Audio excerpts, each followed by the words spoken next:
Good afternoon, everyone. I'm Senator Brooks, for the record. Yeah, and I want to welcome everyone to the Joint Subcommittee on Programming Open Space and Agricultural Land Preservation. I'm here with my House Chair, Delegate Robin Lewis, and we'd like to welcome everybody. We've got a robust agenda here for us today. And some of the topics of discussion will be with Chapter 443 of the 23 Natural Resources Public Land Acquisition and Staffing Operation and Funding. Yeah. So, but we've got some presenters here who will be going through a presentation, a slide deck with us today, and we'll go ahead and get that started, and then we'll have some follow-up questions as well. Thanks. Thank you, Senator, and I'm happy to join you. I'm Delegate Robin Lewis, House Chair of the Joint Subcommittee. We've got a great agenda, as the Senator said, so let's dive in and get started with our first presenter. Good afternoon, everyone. My name is, for the record, my name is Josh Kurtz. I'm the Secretary of the Department of Natural Resources. I really appreciate the opportunity to come in and have a conversation. Right off the bat, I will apologize for my more casual attire. I'm actually on the ground doing a site visit at one of our new park acquisitions. So I thought it was an appropriate place to be presenting to you all from.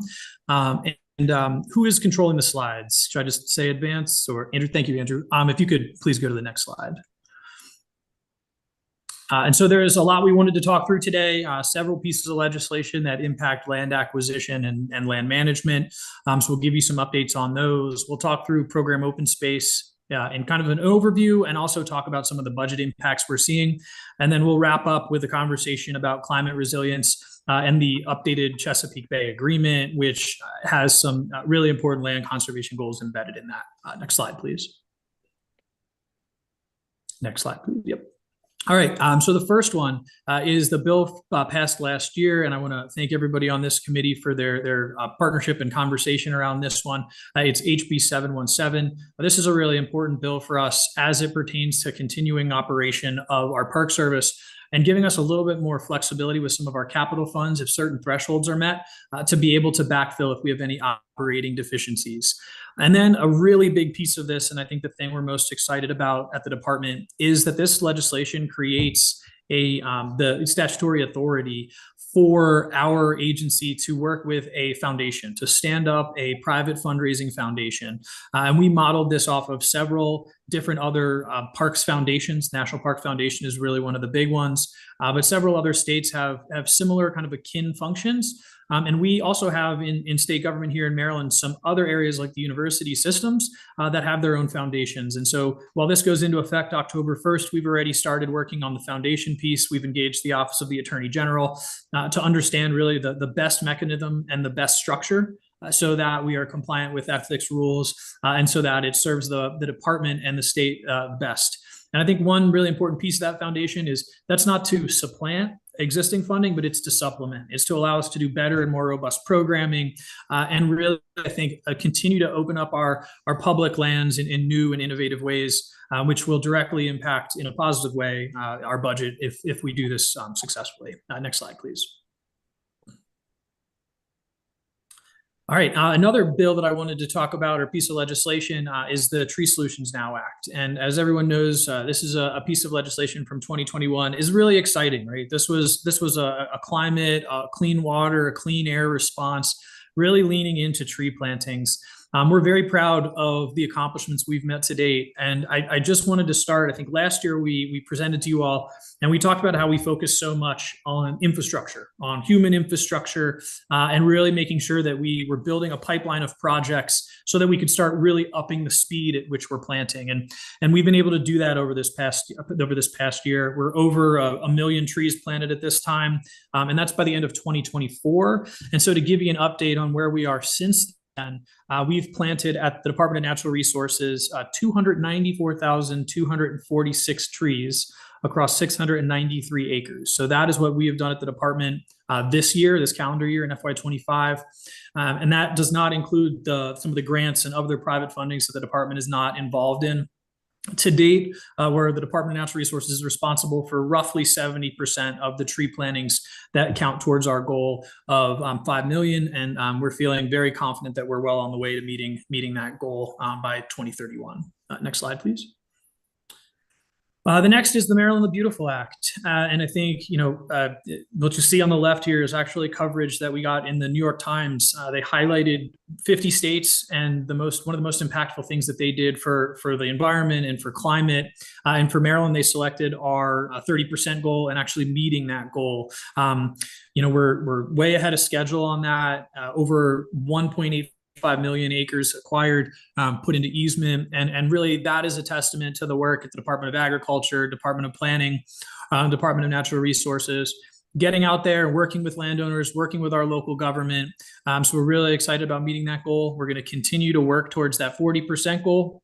I think many of you, if you were in this hearing last year, you heard me say that the thing about the 40% goal is we have to kind of ride the fluctuations of the real estate market. And what we see kind of in the DNR space, and we'll talk more about this later in detail, when we kind of have down real estate markets, it's actually some of the best time for us as a state to acquire. So we're going to continue to keep the pedal down now, also to kind of help support the real estate market. Also wanted to touch on the 5-year plan. It will be updated kind of then again every 5 years. So really ensuring that we're staying on task with this. And I want to thank our colleagues at the Department of Planning on this. And it's submitted by December 1st of every year. And so the second report will be coming out this December 1st. Next slide, please. All right, so touching on Great Maryland Outdoors Act, as you all know, this was really a historic piece of legislation for the operations and long-term operations of the Department of Natural Resources. It infused operating dollars, it infused new pins for the Department of Natural Resources, and specifically in the Park Service. And a couple of the things that we've been able to accomplish, we're currently under a hiring freeze, but we moved very quickly to hire these pins as they were created. We did things that are also going to really kind of, I think, create additional benefit, right? So we have a volunteer coordinator now. That's a position we didn't have before. So this is somebody who sits in our Park Service headquarters and is able to then coordinate volunteers. If we get outreach from nonprofits, school groups, Boys and Girl Scouts, all these groups that want to come out and do something beneficial on our land, this person is really helping make that happen. Another piece of the department that was really important for us was ensuring that we were properly managing our cultural resources. And so some of the early positions that we put out was the cultural and historical resource team. Historically, the department has had one person who focuses on cultural resources in land protection and our land acquisition and planning unit within our Park Service and within our engineering and construction. This creates a full team, a robust team, to be able to help us manage all of our cultural resources. We are the Department of Natural Resources, one of the largest holders of those cultural resources across the state.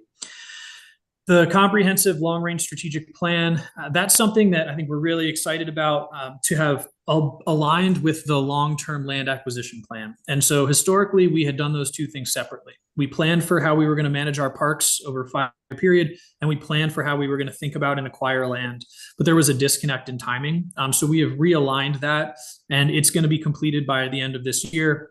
We're really excited about that because it's going to allow us to align how we manage our lands and how we acquire our lands so that those two things are far more compatible. And then I wanted to touch on two of our partnership parks that were created through the Great Maryland Outdoors Act. The first is Freedman State Historical Park, which is in Montgomery County. This is a really exciting partnership with Preservation Maryland and some local community groups, nonprofits, and a descendant community from a previously enslaved group of individuals who were actually able to purchase their own freedom and then purchase the property that they had been enslaved on in Montgomery County. Really interesting too, the importance of this property is a part of that parcel was then later sold to fund the creation of the Afro. So a really important story for Black Marylanders and something we're really looking forward to be able to tell. We're currently finalizing that strategic management plan, and we're doing some renovations to a house on that property that frankly had been kind of lost and abandoned into the woods. I'm really excited about that project moving forward. We've had many folks out there to see the property. The next is Port Deposit. Port Deposit State Historical Park. This is a partnership with the town of Port Deposit, with the Bainbridge Development Corporation.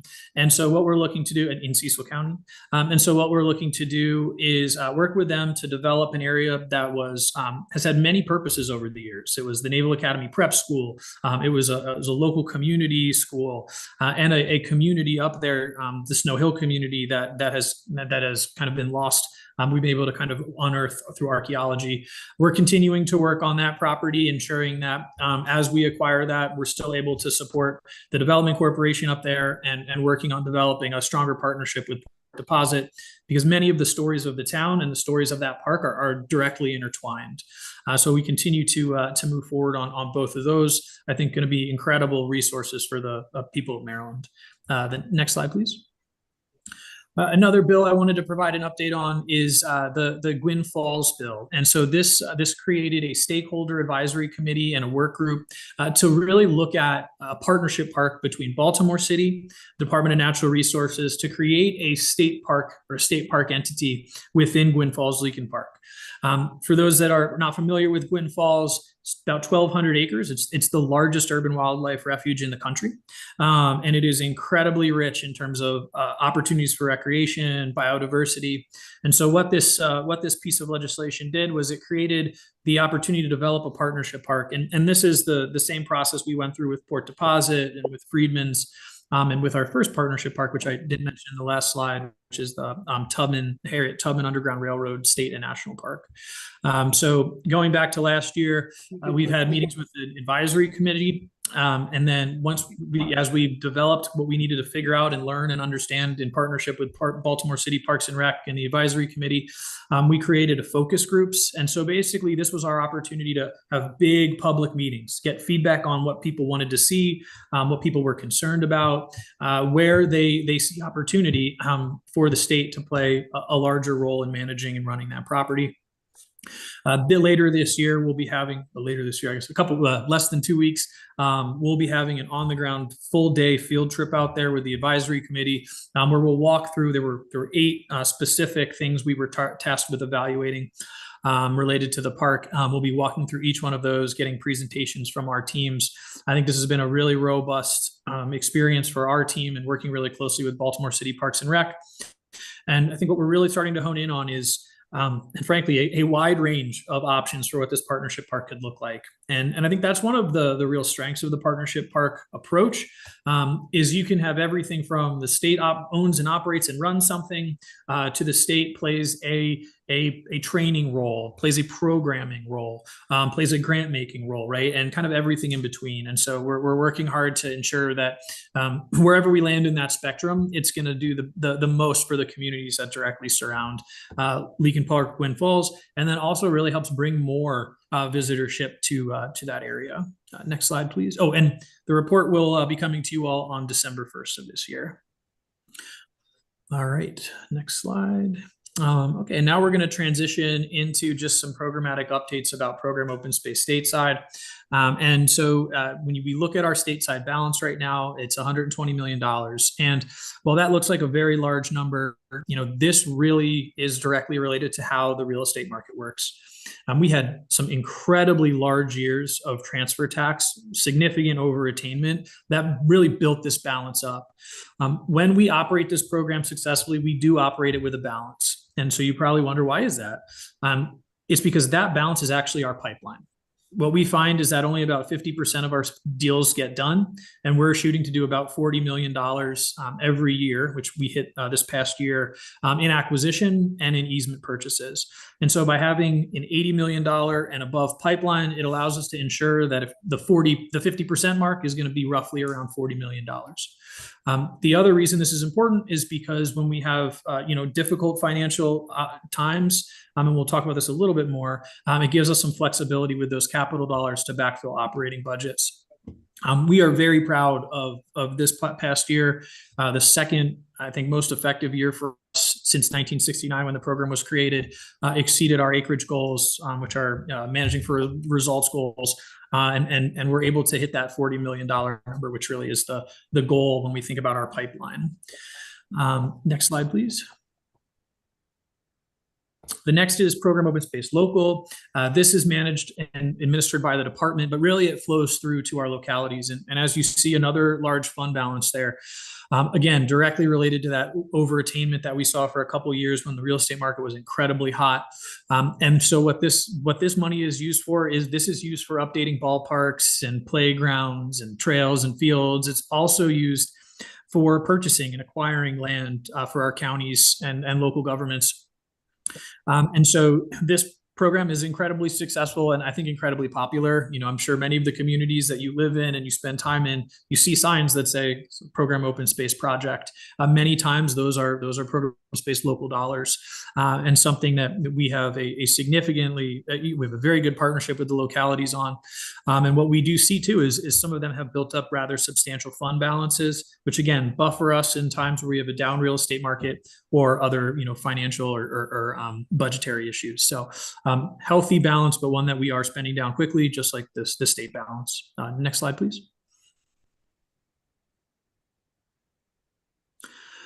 Okay, and so one of the things that we've been working on, or one of the ways that we work closely with our localities in that acquisition space, is they put out their own local acquisition goals and their own Parks and Recs plans. And that's really how we help them fund that through Program Open Space local allocation. They update them every 5 years. And in 2027, we're going to have the new local preservation Parks and Recreation Plan guidelines.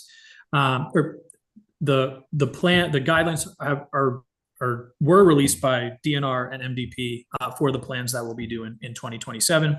So continuing to work closely with our local partners to ensure that we're meeting some of the bigger strategic goals of our counties and localities. Next slide, please. So just some general takeaways here, and I think this is really important.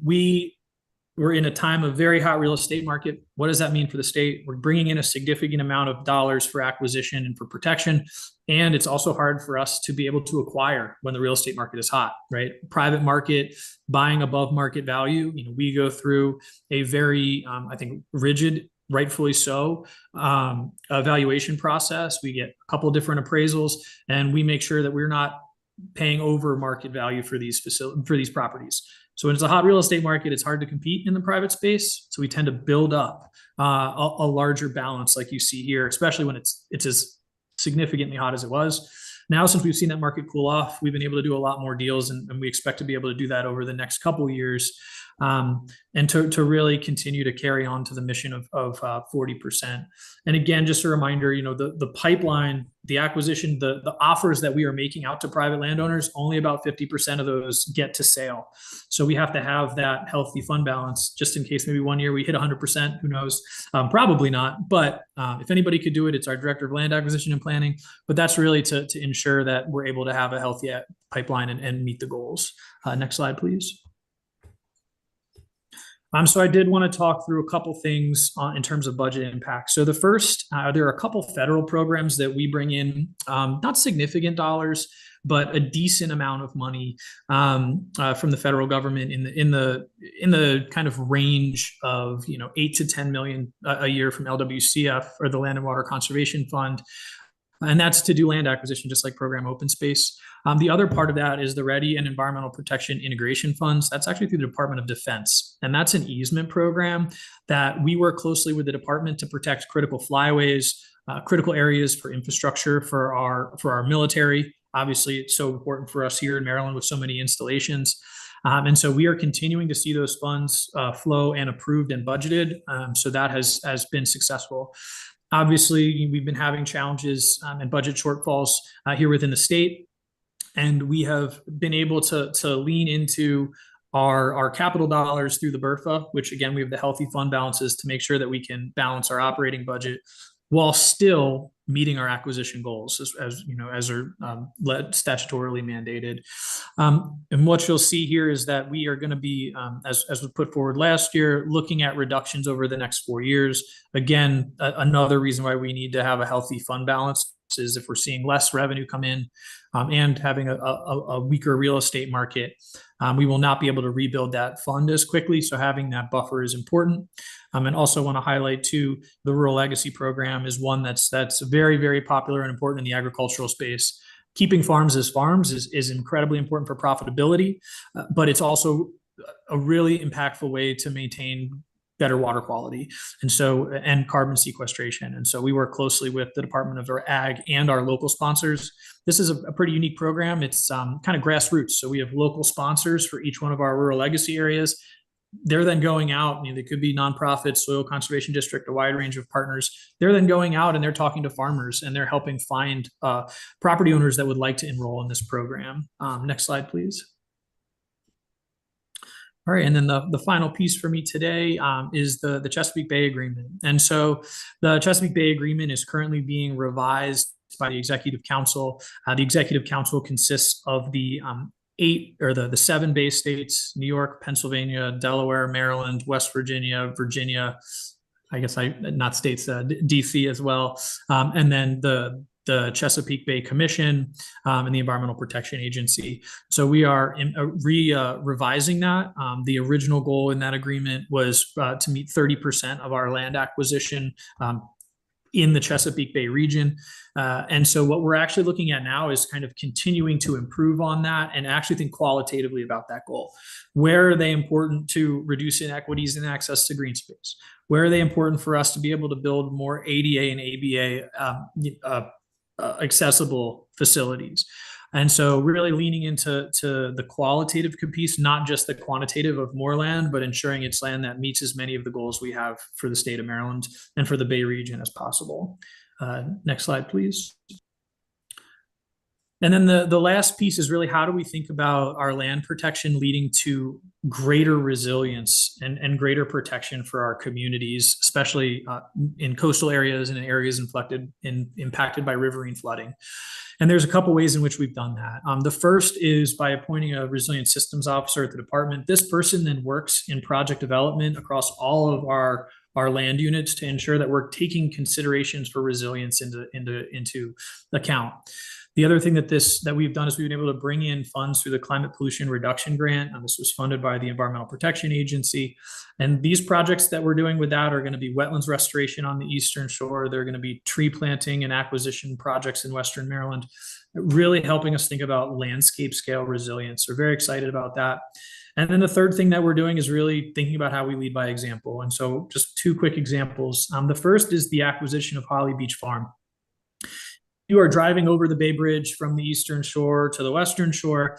As you kind of come around that last bend on the Bay Bridge, you see a spit of land. It's currently forested. That spit of land plays an incredibly important role for protecting the communities behind it, for protecting Annapolis, protecting the Naval Academy from storm surge if we were to have like a catastrophic storm event. And so we acquired that property also because it's gorgeous. It's going to be an incredible recreational opportunity. We've activated it for things like duck hunting, passive recreation already. And so as we think about the importance of that property to protect that behind it, we need to think about how we protect that differently. And so we have what we believe is a very innovative partnership with the Naval Academy, where their underwater engineering department is actually helping us build a plan. They're helping us create a plan to build underwater breakwaters and things that will stimulate more recreational fishing, but also protect that piece of property, so therefore protect everything behind it. And the other one that I wanted to highlight is Point Lookout State Park, which is in Southern Maryland. Incredibly rich cultural history there, incredible rich history of Revolutionary War. And we really want to protect that, not only for the cultural history, but it's a really important refuge for migratory birds and species that we care about. And we've been seeing as sea levels rise and we see more storm surge into our wetlands, it's created unsafe situations for campers and for those that are recreating. So we're actually moving our infrastructure in many places out of those low-lying wetlands and into other more appropriate parts of the park, while also doing wetlands restoration behind that to then protect those areas where we're moving the infrastructure for the future. So trying to take a longer view to ensure that we're still managing all of our parks for what they're intended for, right? Recreational activity, opportunities for people to enjoy some of the things that really make Maryland, Maryland. And doing so in a way that they sustain for decades and decades. So that's how we've begun addressing climate and resilience through our land acquisition and our land protection programs. And I believe that is my last slide. I'm happy to take any questions. Okay. But thanks for your, oops. I see, oh, hold on, let me get over here. I see Senator Gallion. You want to go ahead, sir? Thank you, Mr. Chair, and good afternoon, Mr. Secretary. First of all, I want to thank you for being so responsive. We have issues in the district. You came right out there to Stepping Stone after the barn fire on site. We're still kind of working through that, but it's greatly appreciated. A couple questions. The first one, you mentioned the Port Deposit Park, and I wanted to thank you for working with the locals there to kind of make that more of a partnership park, which I think is going to work much better in that community. My question, though, is I thought with the legislation it was supposed to completely transfer on like June 1st or something. So I think in your slide it is not transferred yet. Is that correct? That is correct. And so there's a couple pieces that are outstanding that we needed to ensure were complete before we were able to do that. A few of those are the importance for there's a wooded conservation area there that is necessary for the development to continue for BDC. So we wanted to ensure that when we acquire that property, it still counts towards the forest conservation goal, because that could impact the development at the BDC site. And we're still working through a couple other pieces as it pertains to the boundary line. So we needed newer surveys to be able to do that. So we are behind on that. We sent a letter to presiding or to the chairs of our committees of jurisdiction, just letting them know this is not that we're not doing the due diligence, but there are a couple of legal pieces we need to tie up to ensure that all of the partners in that space, and I think this is really important from my perspective of us being a good neighbor, all of the partners are still be able to achieve what they want to with not only what the town wants to achieve, but with the development community wants to achieve at BDC. So that is being tied up not tied up, but that has slowed the process a little bit because we need to ensure that all of those things align as we move forward. So it could be like within 6 months, you think, ideally, or what, or longer? I think. I mean, that's the goal, is to make that transaction as quickly as we can. But we also want to make it as smooth as we can. I'll talk to the team, and I can follow up with you with more details, and I can give you a more fleshed out timeline there. But we've engaged the Attorney General just to ensure that, again, especially that wooded conservation area, that would be a significant impediment if that would not count towards their forest conservation law. Okay, and then the second question, we had talked about our goals. You reached the 30 by 30, and this also would be something I probably asked that Secretary Addix as well, because this falls under both of your departments. And we're shooting for the 40 by 40. So with the with $100 million over 4 years being taken from that dedicated transfer tax fund that is funding these things, my question is, other funds, when their money's taken from them and sent to the general fund, like what happened with this, other funds, I believe, have to be paid. That money has to be paid back.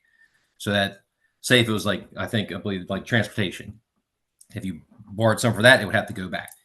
Is there any talk among the departments of trying to, I don't know if encourage is the right word, but work towards, hey, this money's going away. It's a dedicated fund. It's supposed to be going to this. Or is there any work being done or thoughts that money could be paid back in some time, or is it just gone forever? My understanding, so in previous previous years, and this has happened many times over the course of the fund source, funds have been pulled from that and been replaced with future GO bonds. That was not done this time around. And so it's my understanding that as of now that those transfers would not have a payback mechanism attached to them. Okay. And I know, you're part of a team and administration, but I found that really troubling, that, we're not talking about returning those funds when, it's fine to have goals. It seems like some goals seem to take more precedence than others. And, if we have this 40 by 40 goal and you're stripping away $100 million of funding that's never going to come back, to me, that really impedes that one goal. And that 40 by 40 goal, especially for this committee, should be as important as any goal, because once that land's no longer available, no longer open space, it's lost. So anything you could do, there's no sense in me also asking this to Secretary of Ag, because he'll probably give a similar answer. My friend, Secretary Addix. But if you could just keep beating that drum in your meetings that, hey, this is a dedicated fund, and if there's any way at all possible to get this funding reimbursed, so to speak, it would speak highly of the administration's intent to honor that 40 by 40 goal. So thank you. Yep, happy to. Thank you, Senator. And I also just want to flag, I think this is an area too where we're really interested in the foundation approach as well, because I think there's opportunities for us to free up some funds there for easements. And that really, and I don't want to speak for Secretary Addix here, but at DNR, we work so closely with MDA on the easement piece because it's so important, as you know, for the ag community. We want to make sure that we're keeping those community members and those people that have been in line in some instances for quite a long time whole. Right. I appreciate that. And, and being on this committee for probably 7 years now, I know in the past that one of the biggest impediments to people putting ground in preservation is the funding aspect. So, some counties have strong local ag preservation programs. Luckily, my home county in Hartford has a really good, I think, a model program. But, a lot of other areas really rely on these state programs. So it's just really important for us to stand up for those. So appreciate you. Thank you. All right, Delegate Healy. Thank you very much, Senator. And thank you everyone for being here. Particularly want to thank the secretaries for their presentations, because it really is important for us to know in such detail what's going on here. My question is about something you just mentioned in passing about federal-state partnership on the Tubman Underground Railway Museum. The Environment and Transportation Committee went and visited that when it first opened, and it's a very impressive place, and the partnership is very important. There have been things in the news recently about the federal government going into some of the national parks and changing how slavery is, for example, represented or not represented. And clearly the Tubman Museum, it almost needs to be about that, because that's the whole history of that whole area and what she did with the Underground Railroad. And so I wondered, have you had any interaction with the feds on this partnership that might make us concerned? And are we thinking about what the state can do to protect our investment in that? Yeah, that's a great question. Thank you, Delegate. And I think what we've seen there is not the attempt to change the way the museum and the visitor center are administered and how we communicate about the enslaved community down there. And to your point, right, we are like in the birthplace of Harriet Tubman. And we've done so much research and so much archaeology, which is still going on today. And I know they're not here, but a big shout out to MDOT's archaeology program. They're fantastic. So we have not seen any requirements or requests to change the way that we communicate about that. What we have seen is them not filling vacant positions, the federal positions at the partnership park. We have a significant state presence there because it is on state lands. And our intention is to continue to administer that park, continue to bring community together, continue to tell stories accurately moving forward. We have not had any indication that the federal government would be looking to try to claw back any money or tell us not to do that. But we have seen some indications that they're not looking to maintain the staffing level that they have in the past. Thank you very much. All righty, Mr. Secretary, I've got a question. Yeah, the Tree Solution Act, NOW Act of 2021, out of that 10% that's going to be carved out for the urban areas, a total of slightly under 68,000 have been planted thus far over the past 3 years. That means that comes up to about what, 13%. That means that you got what 87% that needs to be done over the next 7 years. Is that attainable? Yes, and so I think the urban tree planting space is the one where we really had the most work to do to build that kind of human and partnership infrastructure to be able to direct that program. And one of the things that we've done is we created 2 new programs. One is our community forestry program, but the one we've been really having the most success in is our schoolyard forest program. So we've built really robust partnerships with our school systems to be able to work in communities where, frankly, they have a lot more trust and a lot more relationships than we do at the department. And so that's been really helping us continue to drive more planting within those spaces. The other way that we're working on planting in the urban spaces is by working with groups that have been successful there, whether it be the Chesapeake Bay Trust and organizations that can do that long-term maintenance. One thing that we are seeing is higher rates of survivability amongst trees in not only urban, but in ag and suburban spaces, because through the Tree Solutions Now Act, we can now pay for that operation, the kind of management or maintenance for the first 5 years of a tree's life, which is really where you do start to see some of that die off. Right. Also, the first big slugs of tree plantings happened on state property, right? Because we had the control of that property. We've got the nursery, right? We could go out, get the trees, plant them really quickly. So really the focus for us about kind of the partnership piece has been that. And I also want to take a second to recognize Howard County. We have a really unique partnership with the county there, where they're actually reimbursing us and paying for front end pay for us to plant trees, really helping us work in our overburdened and underserved communities too. So I think we had to build some new muscles there and some new pathways, but I'm really proud of the partnerships we've built. And I'm still very confident that we'll be able to achieve the goals set forward in the bill for planting in those communities. And frankly, I think it sets us up to be a better partner in those spaces moving forward. And we've really rebuilt our community forestry program at the department. So, I know it's a stretch goal, but and if I wasn't confident, I would tell you, but I feel good about that one.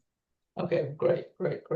And a second question, the Gwynns Fall State Park. I am familiar with that. Yeah. And what I know the plan is to have that report completed by the final report completed by December 1. And is that you feel good about that? Is that attainable as well? Yes. So we have a survey open right now I forgot to mention this earlier, to collect public feedback. That's open till November 1st. We'll be sending the first draft of that report to our advisory committee by the end of October to give them a full month to also give us feedback and comments. The middle of October to give them a full month, and then gives us a couple weeks to incorporate their suggestions and their recommendations. The report is something that we've been working on with Baltimore City for about 18 months now. And a big part of that is getting our engineering and construction team out there to help them do an assessment of current infrastructure. We've had our law enforcement, natural resources police working with Baltimore City Parks and Rec to understand some of those challenges. And then we've been bringing out our wildlife and heritage folks to do surveys of the wildlife species of importance. And then the engagement with the public has been the biggest piece, whether that be the in-person focus groups, the advisory committee itself, and all of the information and knowledge they're bringing. But yeah, we are on track to have that report to you all by December 1st. I committed to Delegate Ruff that, and I'll commit that to you all. We'll have that for you all so we can have a really good conversation. And I think what that report is really going to show all of us is a wide spectrum of opportunity there. And then I think that's just an opportunity for a discussion to figure out what's right for now, how do we grow it, what's the right space. And frankly, what is the most important things we can work with Baltimore City's Parks and Rec, who has been a fantastic partner in all this. Okay. All right. Now I'll turn it over to my co-chair just in case she might have some questions. Thank you, Senator Brooks. Thank you so much, Secretary Kurtz, for your presentation. I want to send a shout out to you and your whole team for the incredible work you've done. Bringing the Maryland the Beautiful Act to life. It's incredible. I mean, I read about us in the New York Times before I even heard internally in the state about the achievement of our goal years early. That's something to be really proud of. I'm also really proud of your department's work on implementing the Tree Solutions Act. As someone who came up in my community as a tree planting fanatic, and has literally planted hundreds of trees in my neighborhood in Baltimore City. I know how tough it is. I also know how meaningful. I really appreciate it. And you mentioned that that the total number of trees planted, 1 million, includes 68,000 trees planted in urban or densely populated parts of our state. And that is powerful because it helps address a public health priority, which is the urban heat island. So you're making our state more beautiful and making it more healthy for everyone. So just thank you. Also, thank you, Howard County. I did not realize that they were such a generous partner on the tree planting efforts. So that's amazing. Thank you. All right, questions, sir. Secretary Kurtz, getting back to the Gwynns Falls Partnership Park, like Senator Brooks and of course my colleague Delegate Ruff, I'm very passionate about the amazing opportunity that the Gwynns Falls Partnership permits. I mean, this is a chance for us, for Maryland, to show the rest of the country how to do a state-city partnership. And I know it's we're starting from scratch, so we're building all of our starting with the concepts to the operations and the ultimate implementation. We're starting from scratch, but I commend you and your team for putting your hearts in it. I know that you personally have attended community engagement meetings, in fact, hours-long meetings. It's not often that a secretary of a state agency will put that kind of face time in the community, in the engagement process. So thank you.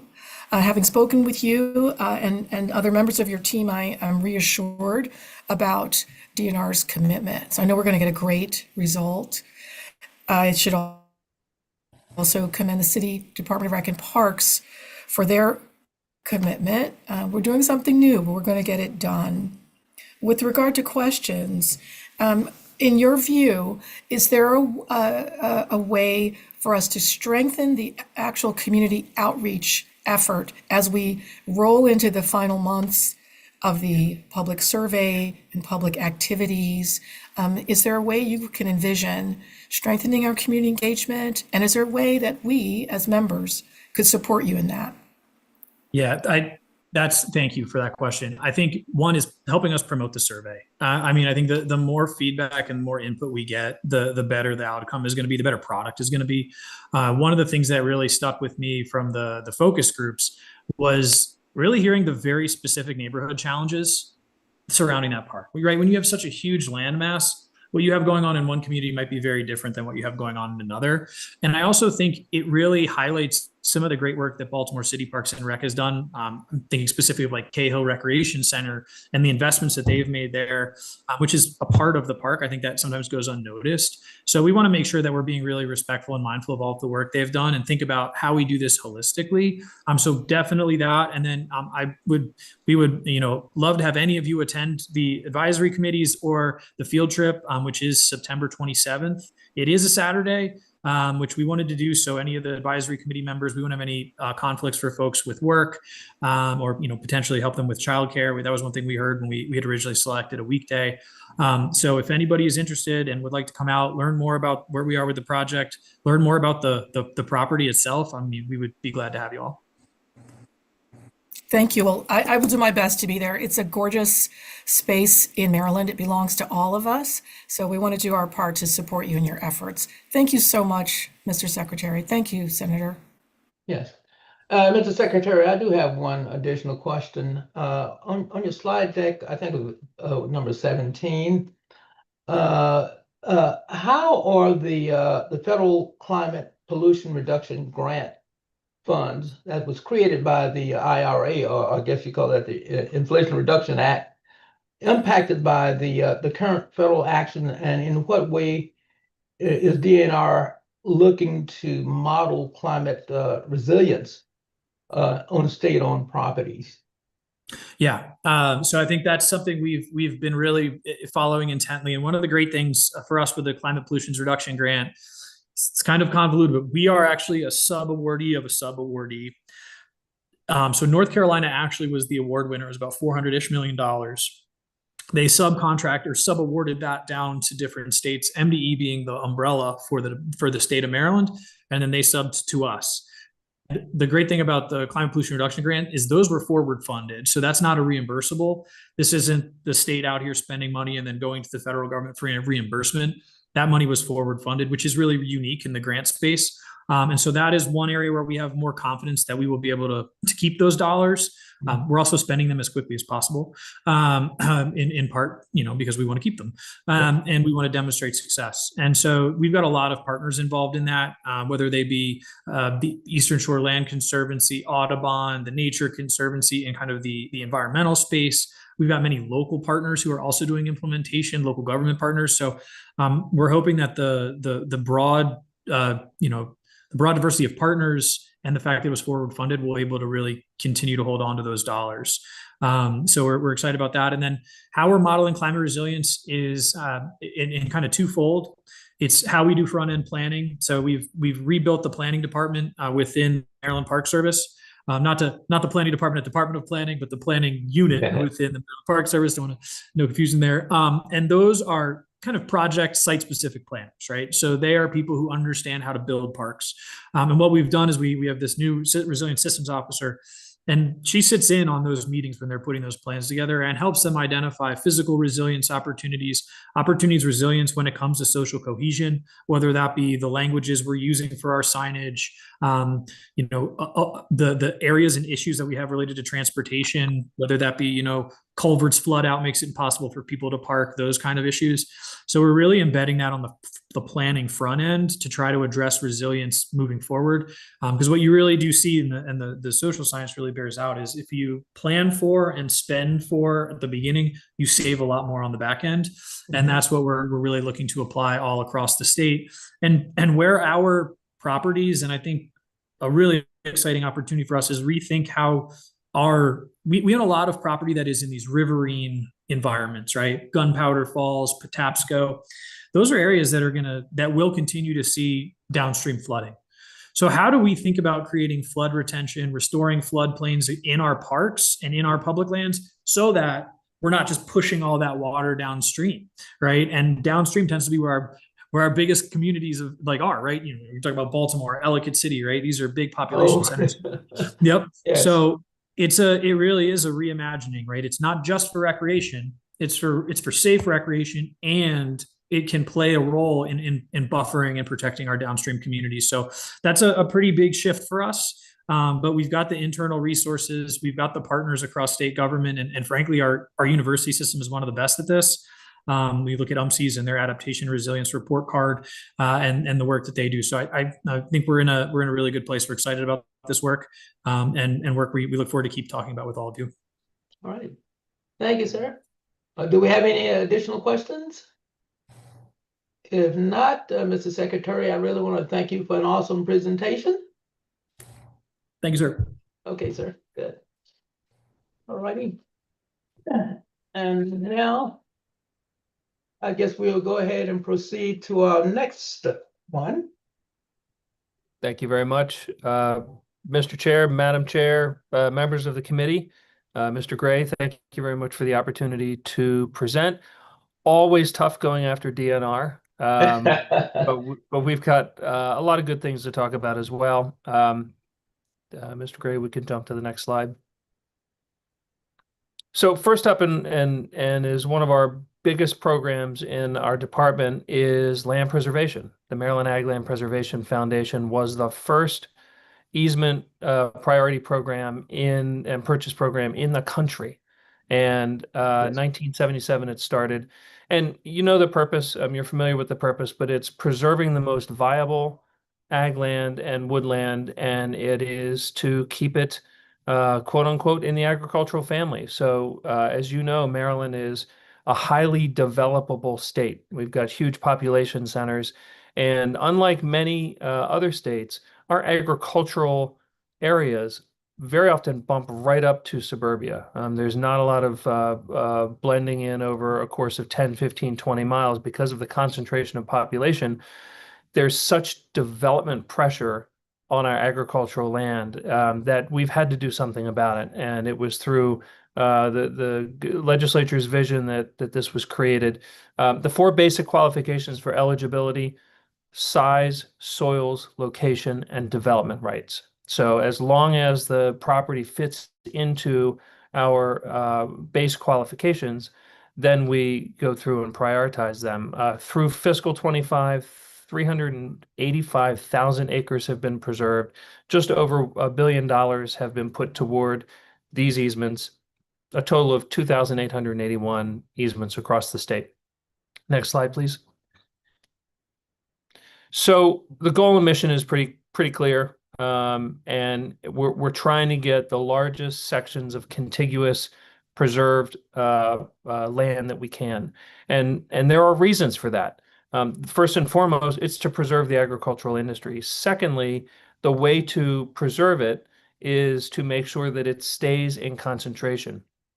There are parts of the state that used to be agricultural, primarily agricultural. Over time, they have seen pockets of development, and we haven't caught those areas necessarily in time, or maybe they didn't fit our criteria. But what happens over time is the services that are provided to agriculture, think equipment repair, tractor salespeople, seed supply, those different businesses leave the area. And Southern Maryland's an example of that, where if you're a Southern Maryland farmer and your tractor breaks down, if you can't repair it, you're having to go to Frederick or Delaware or way down deep into Virginia to find a tractor supply store because they're just not there where they used to be. Next slide, please.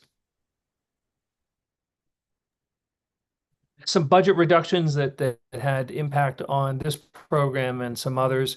First of all, FY26, there was a $30 million drop from 25, and the two primary reductions were to the Maryland Ag Land Preservation Foundation and MAX, which is our Maryland Ag Cost Share Program. MAX is the program where we help farmers put in conservation practices on their farms. And so we will match anywhere from 50 to 80. There are some programs where we're paying for these practices almost in their entirety. And that's so that we can keep animals out of streams, so that we can put grass waterways to prevent erosion, so that we can, if there are animals grazing, so that we can put watering stations in certain areas in the field rather than animals crossing the field, crossing streams, et cetera, et cetera. So we continue to support these programs, but we just want to note that there was that funding cut. Our goal is to make sure that we can continue these programs, and funding. The final budget reconciliation made sure that we're good. The programs are able to survive and continue to provide these critical services, which our industry truly looks to and relies upon. We also continue, just from a money standpoint, to work with the governor's modernization initiative for cost savings. I'll give you one example, and that is over time, our programs have, as they've expanded or contracted or grown or moved, or we've got a lot of folks out in the field through our field offices and our soil conservation districts. Each one of these offices or programs set their own Verizon account up, just as an example. And so when we did analysis of all of the Verizon accounts, we could save tens of thousands of dollars by combining and creating one master Verizon account. Doesn't sound like a big deal, but for a smaller program like ours, every penny does in fact help. Another example is we were using, some programs had DocuSign accounts and others had Adobe accounts. And so we dropped DocuSign, went to Adobe and renegotiated a deal so that we're doing our best to be more efficient. And we're taking those examples and then running them through every program to make sure that they're looking through all of their services to see what we can find. We contribute greatly to Maryland's balanced budget.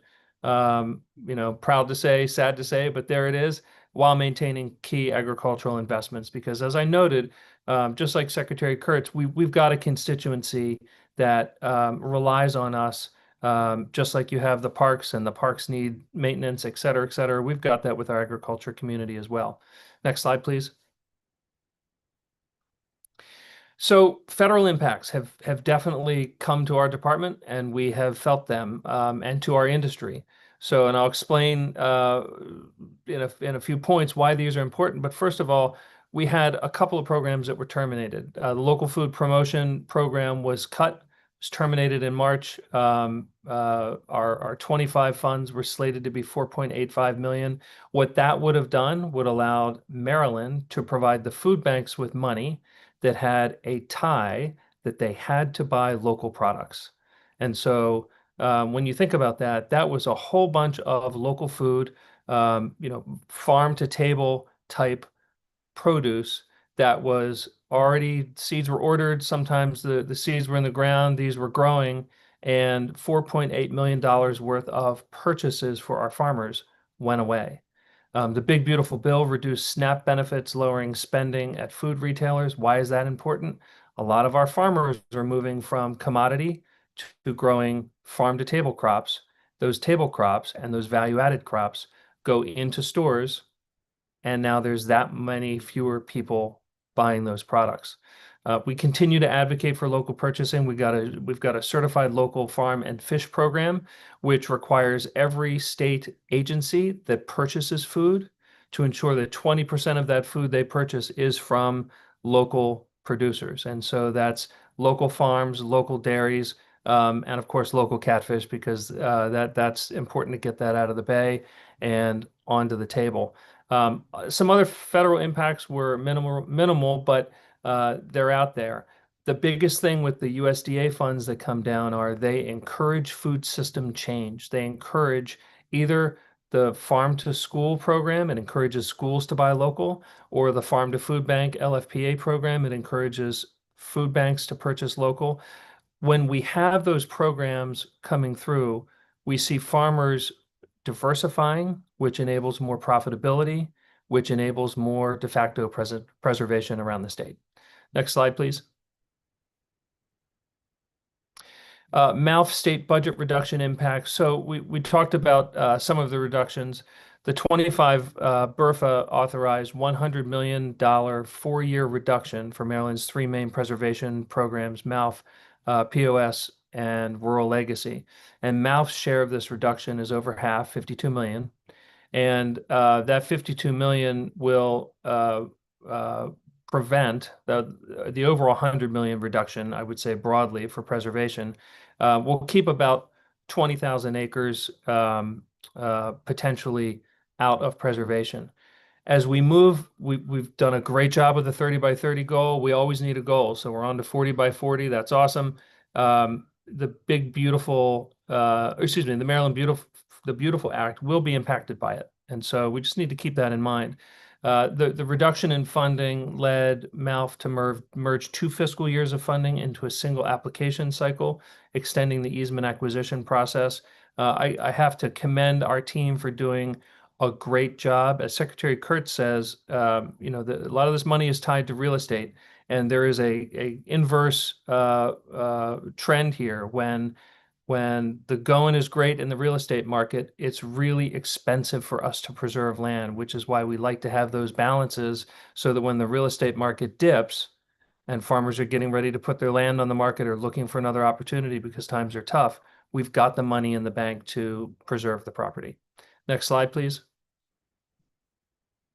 Just gives you a visual on MALF appropriations over the years. Fiscal 24 was a high point. Man, were we cruising. We got a lot of properties preserved, which is great. 25 was a reduction. 26 was a reduction. But as I noted, we're still able to move forward. And frankly, there is an administrative burden to getting these properties done. So you have in the good years, you have to bring up staff and get more staff to get as many properties as possible. So just a good visual here. Next slide, please.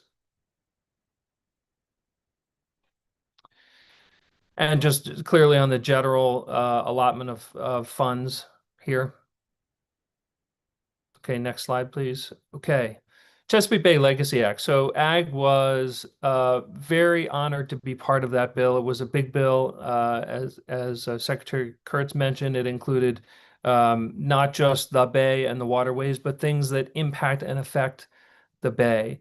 From our end, we're concerned about conservation. We want to make sure that farming as the kind of top non-point pollution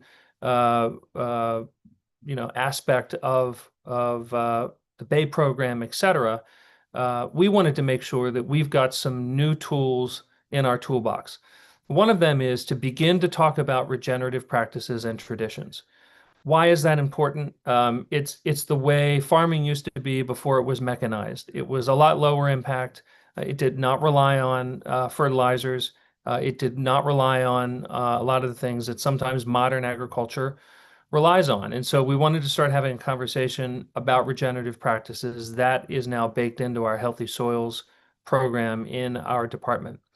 The other, which was a really big deal for us, was the authorization to establish a new program called the Leaders in Environmentally Engaged Farming, or LEAF. What this program will do is it will provide a new view, a new lens through which we will engage in not just conservation, but community best practices. And we can jump to the next slide. So first and foremost, there was a position authorized. We are in the process of hiring a program administrator, which is great because this is a big program and it is a relaunch of how we do, as I said, how we do conservation.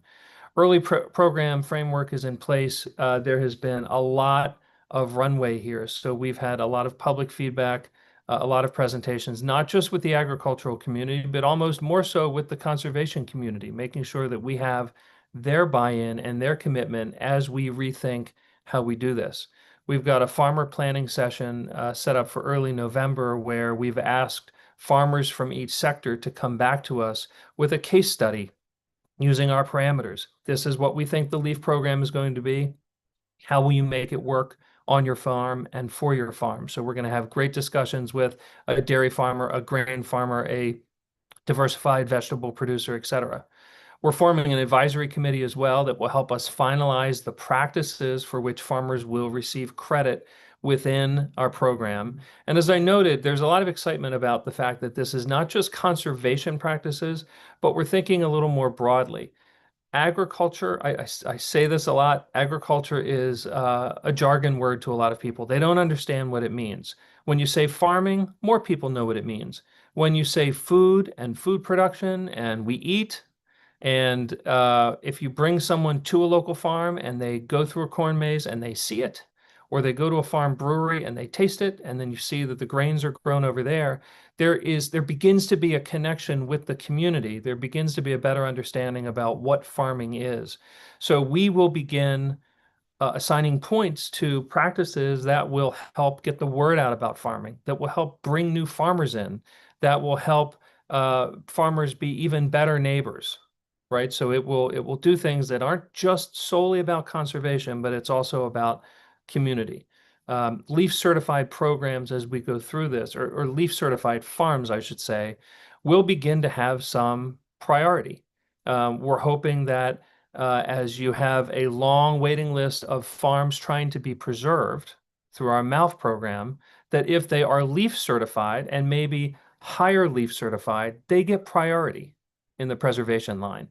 We're looking at some of our reports, some of our fees. Maybe they can be waived the higher up someone is in the LEAF program in terms of they're a more environmentally conscious farmer. So we're very excited about how this will work. Farms of all sizes will be eligible to be involved in this, and it won't just be for folks who own farms. It will be folks who lease farms as well. One of the other things that we were very excited about in the Chesapeake Bay Legacy Act had very little to do with our agency, had more to do with DNR, but it will benefit our constituency, and that is DNR being the largest single farmland owner in the state. They will begin to change how they can lease the properties so that over time, more new farmers, and particularly the ones who are more diversified, fruit trees, vegetables, etc., small grazing operations will be able to make use of DNR land. So we're very, very excited about that as part of the Bay Legacy Act. Next slide, please. The Bay Agreement, impact on ag land preservation. So a couple of things. There are some new explicit land protection goals, which are great. The details, the numbers will be worked out by December of 25 with target acreage set for 2026. But we're excited, not just for us, but we know that we're doing a great job with preservation. We can't wait for our neighboring states to try to beat us. They won't, but we love a good competition. So we like that land preservation is being baked into the Bay goal, because we know that agricultural land in the Bay context is better than any type of developed land. If agriculture is done with all of the conservation practices on it, everything stays on that land. You can't say that with surety when it comes to any other type of development. So we're very interested in this. And also there's a state opportunity to be identified for us to align our watershed strategy, best management practices. If you haven't heard BMP's best management practices, we're already working on phase 3 WIP. We'll be advancing all of our programs to meet the new Chesapeake Bay Agreement goals. Next slide, please. With that, thank you, and I would welcome any and all questions.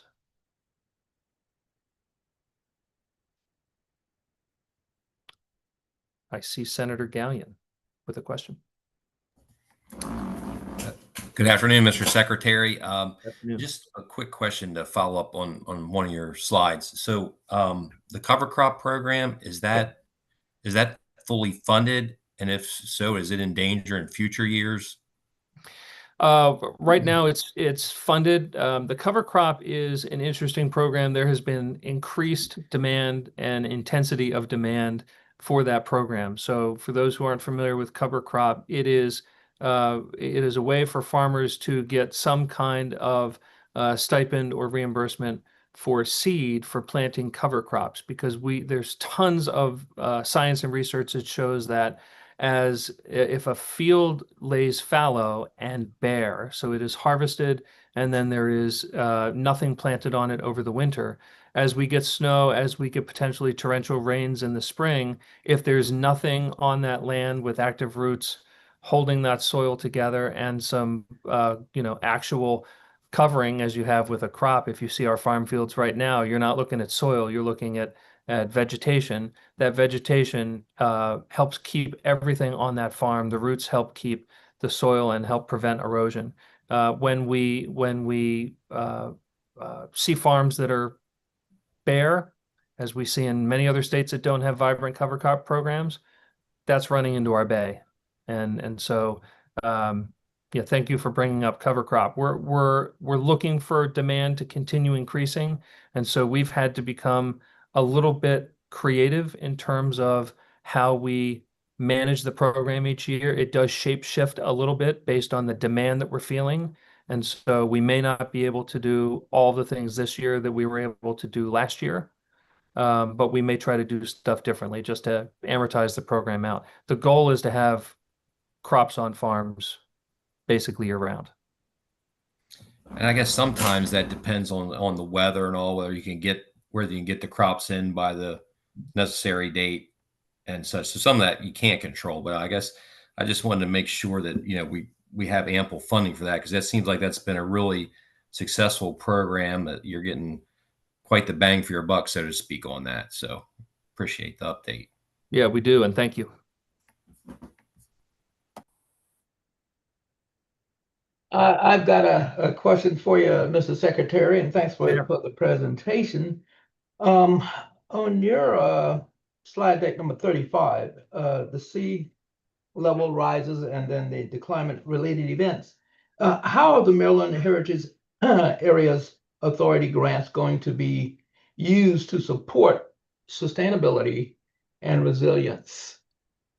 I will, out of great deference to my colleague, Secretary Flora, I will leave that for her to answer, because I'm sorry, I'm getting ahead of myself. you are. You're and way ahead of myself. Yeah. That will make it the fastest MDP presentation ever. Right. Okay.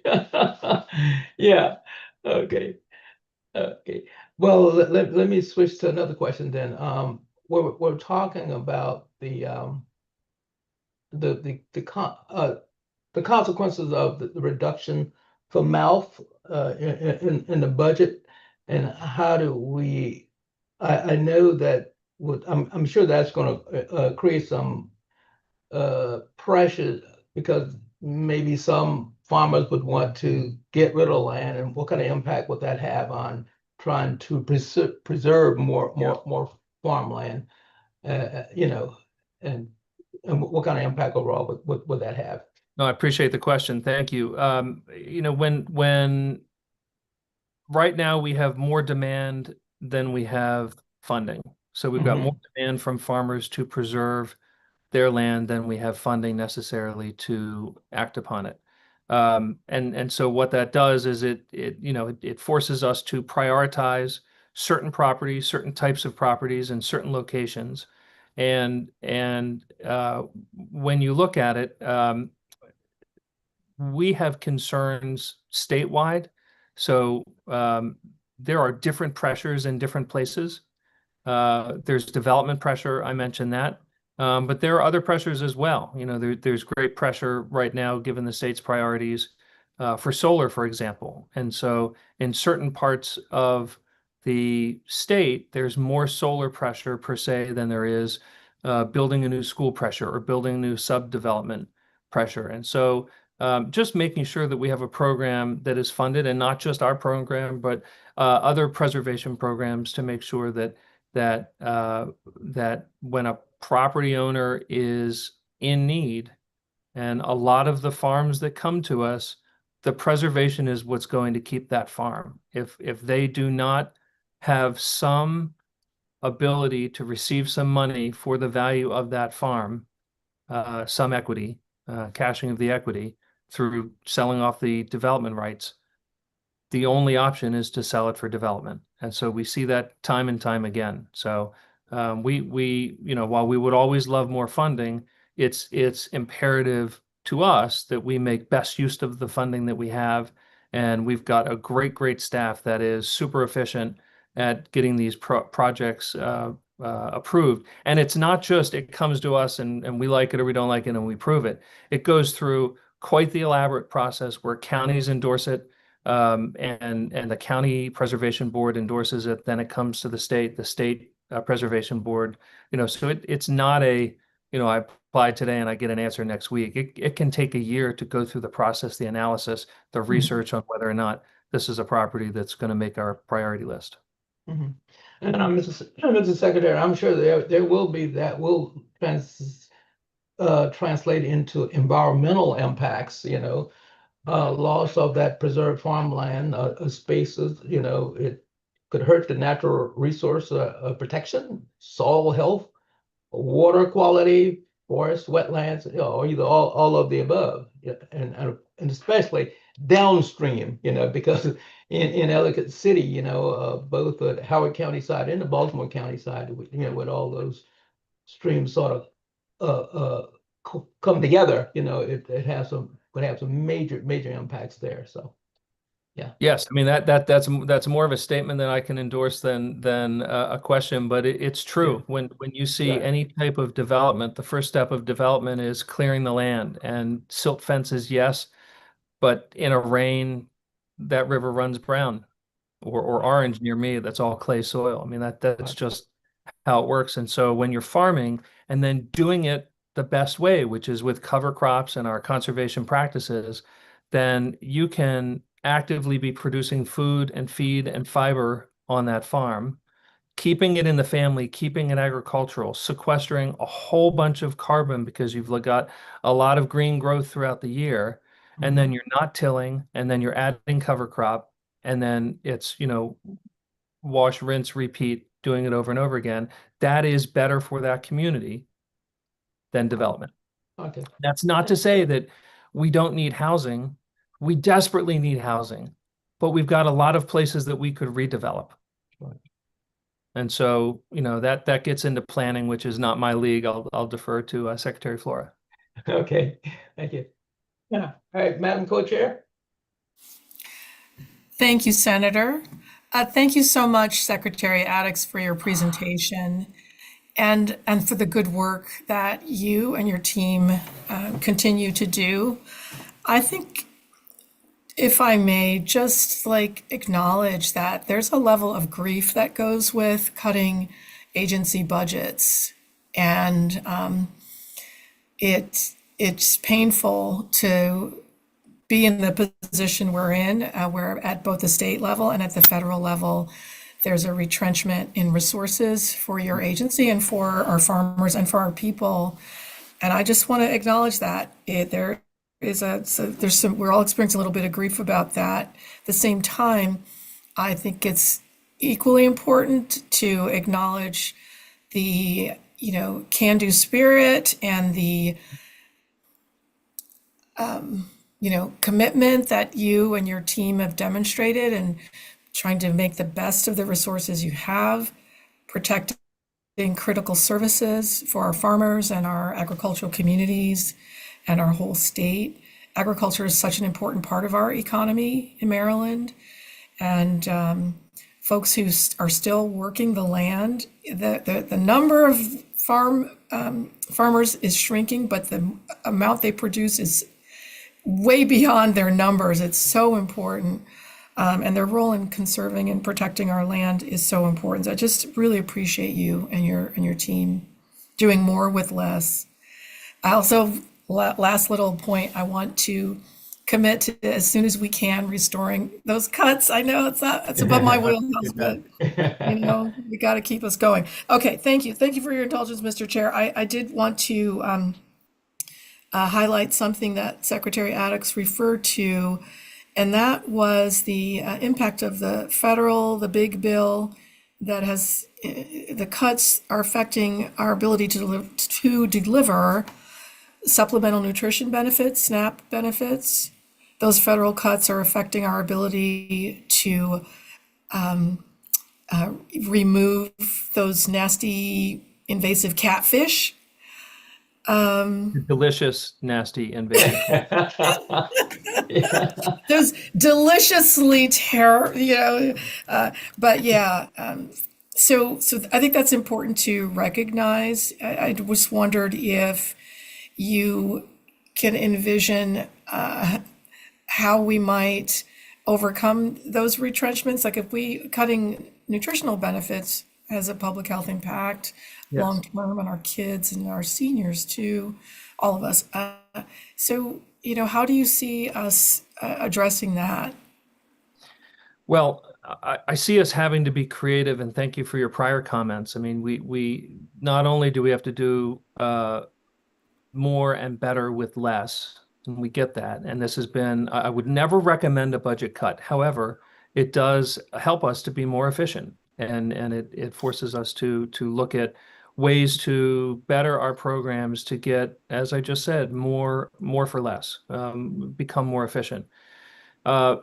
That said, sometimes money is the answer. And so when you look at SNAP benefits, when you cut SNAP benefits, at some point, the SNAP is, and federal money is buying food, local food and fresh food and school lunch food, and we're doing it as cheap and as best as we can. And so at some point, what it means is less of it. We're doing less of it. And so that's what we're seeing with food banks.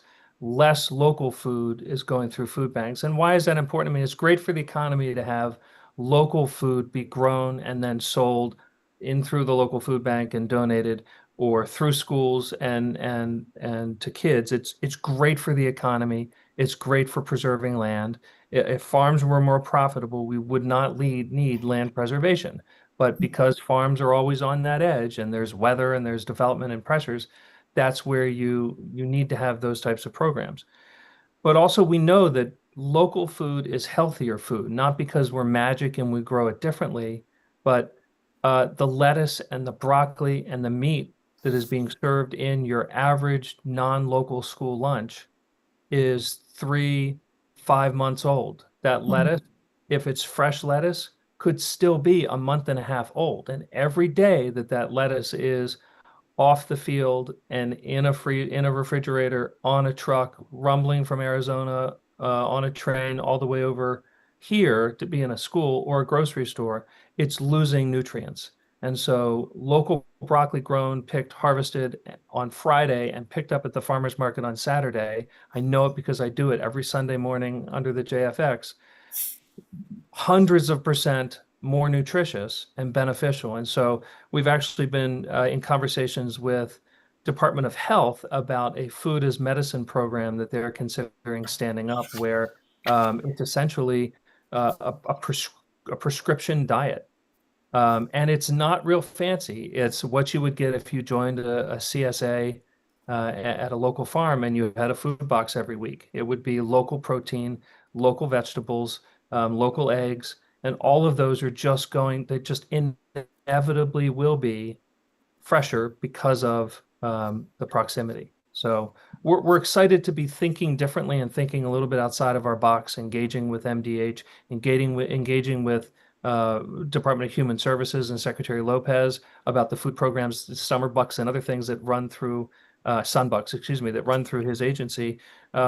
Because again, it's back to that. We have to do more with less, more for us, but there's going to be less coming in from the Fed for the foreseeable future. So what can we do to better our community? Thank you so much for that. I appreciate that. Thank you. Thank you, Mr. Secretary, and thank you, Senator Brooks. Thank you. Ready.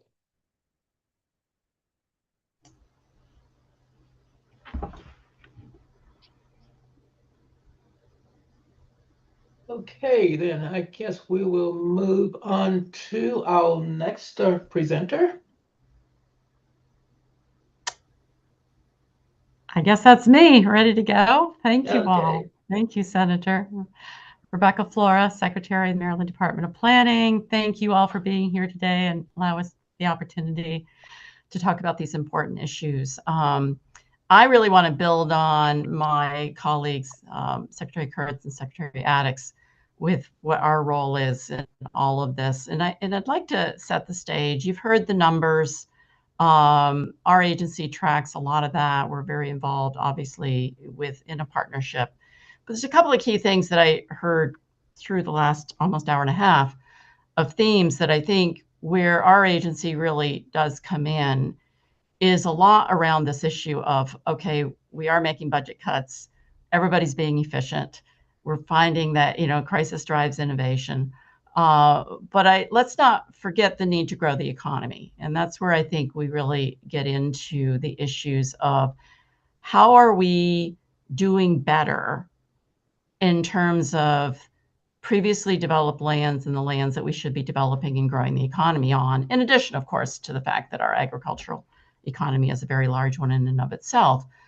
But whether we think about the ag economy and its contributions or those developable areas where we should be developing and how we do that in a really sustainable growth manner is a lot of what our agency is trying to focus on, because I think for too long, we really haven't thought about, are we optimizing the land that we should be developing on to actually relieve the pressure of development on our precious conservation and agriculture areas. So I just wanted to set the stage with that thought.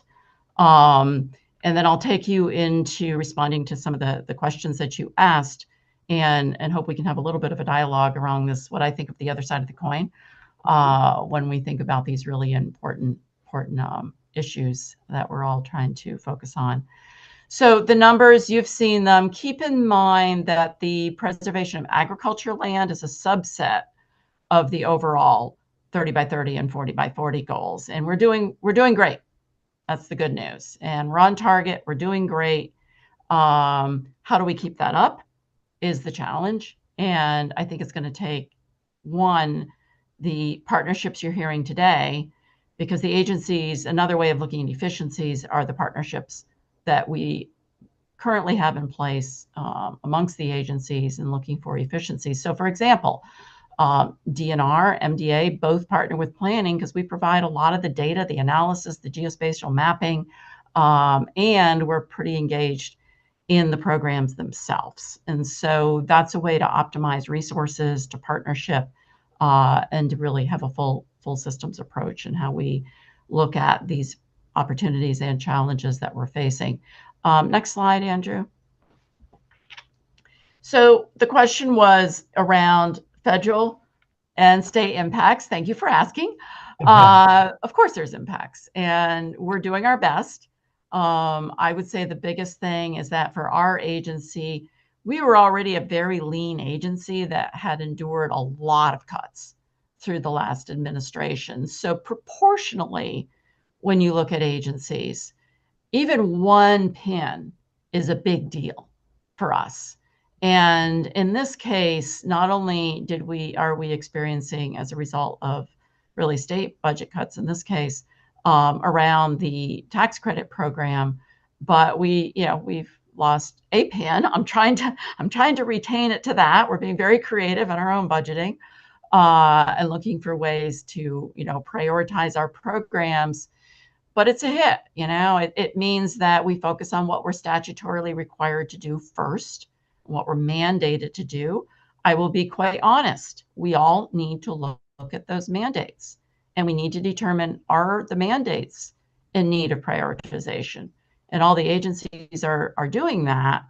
But as we try to be efficient, we've brought forward and we continue to do that of, this is pretty outdated. Is this really our priority? Because a lot of times things get added and nothing gets taken away. And so I think that's a perfect conversation for this group, that we all have to be mindful about the mandates that I've instructed my staff to really prioritize when our bandwidth is just running out.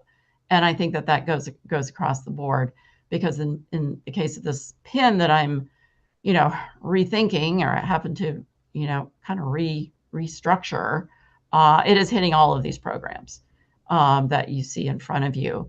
And then, of course, the tax credit program is, pick your favorite child. Something's going to take a hit. What I look for is multiplier benefit.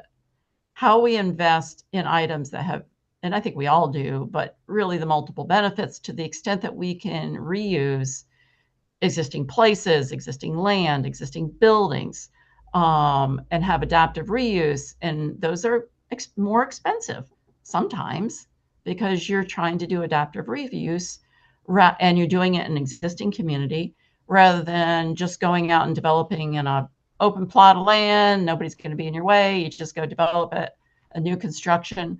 I've done development that can be a lot cheaper. And so, to the extent that we're committed to revitalizing our existing communities and our buildings and all of those treasured resources, this is a really important aspect of what we all do, that also in turn helps to preserve and protect our lands. Because if we do that, there's less pressure to push out and develop these open spaces and lands, because we're finding ways to reuse. And it's also a conservation, it's also a climate goal from my standpoint. So these are the bullets. I'm not going to go through each of them specifically, but those are the big ways in the immediacy that our agency is being impacted. We are being efficient. We're prioritizing. We're partnering.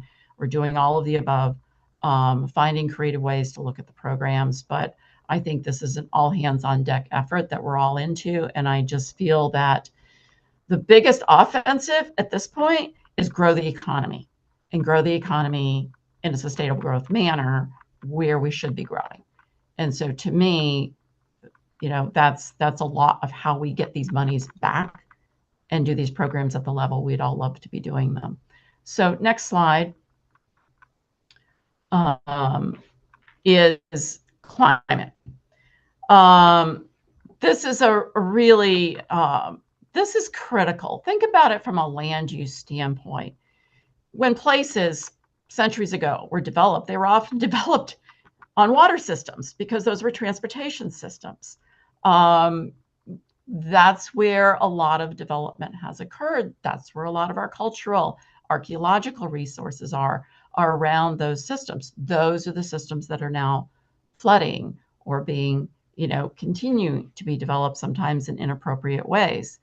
I am proud to say that our agency actually has been out in front of this to the best possible, but it's going to continue to have really high pressure areas. And I think in terms of, not only have we incorporated resiliency and climate into proactively, before we were even told to do so, into not only the newest strategic plan for the historic trusts work that, of course, is within the Maryland Department of Planning. Maryland Department of Planning has incorporated into the work that we do. That's actually a lot of my background before I came to Maryland, was resiliency and climate work.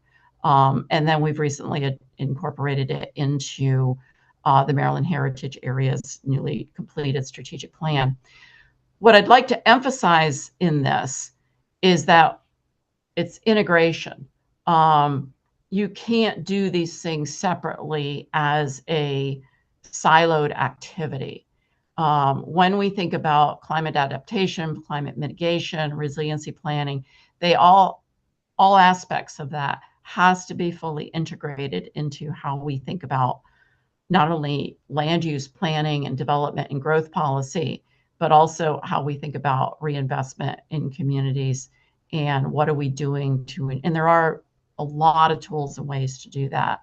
The Weather It Together program that was actually initiated quite some time ago, we were ready to kind of relaunch and get that moving. Staff cuts are going to hurt that. The good news is we were able to hire a new resiliency position a year ago in the budget. I'm really excited about the work Clyde's doing, but he's being stretched thin because we're trying to cover all the bases, not only across how we work, and Nell Zeal, who's on the phone with us, along with Elizabeth Hughes from Maryland Historic Trust. And then we also have Debbie Herb Cornwall from my team that can dive into some specifics on this. But it really is about how we work at the local level. And for me, that's integrating in and helping local communities integrate it into their comprehensive plans. Because the more plans we ask for, the more we focus on planning and not doing. And so to the extent that we can really look at these multiplier benefits and really look at, a true comprehensive plan, then we're also efficient in how we think about these efforts on the ground so that we can be focused on the implementation side of that. One way we've done that, as you all may recall, in the last session, we did bring forth the Sustainable Growth Principles, which really begin that new frame for how we think about local planning and state, approach to have that structural umbrella about these things. I want to get to the last item so that we can get into the questions. Maryland Heritage Area, Senator, you brought that up earlier. I chair the Maryland Heritage Areas Authority. We did just go through a strategic planning process. And obviously this program is funded through program Open Space. We have fully integrated, and it was incorporated into our new strategic plan, issues of climate and resiliency. And then that is carrying through into our programmatic updates in our implementation plan that we're in the process of finalizing right now for the heritage areas. But I think how we approach all of this is imperative. It's what I've said in my recent budget presentation. Once they're gone, they're gone. Once we lose, we can't just go back, say, well, we're going to deal with that later. Mm-hmm. These are the types of resources, cultural, heritage, natural. It's hard to get those back. And so I think we do have to be really thoughtful about ways that we're going about and using all of the best practices that are available to us. It was in the Netherlands a couple of years ago. I mean, there's so many best practices out there. I would like to see Maryland be a leader in this. I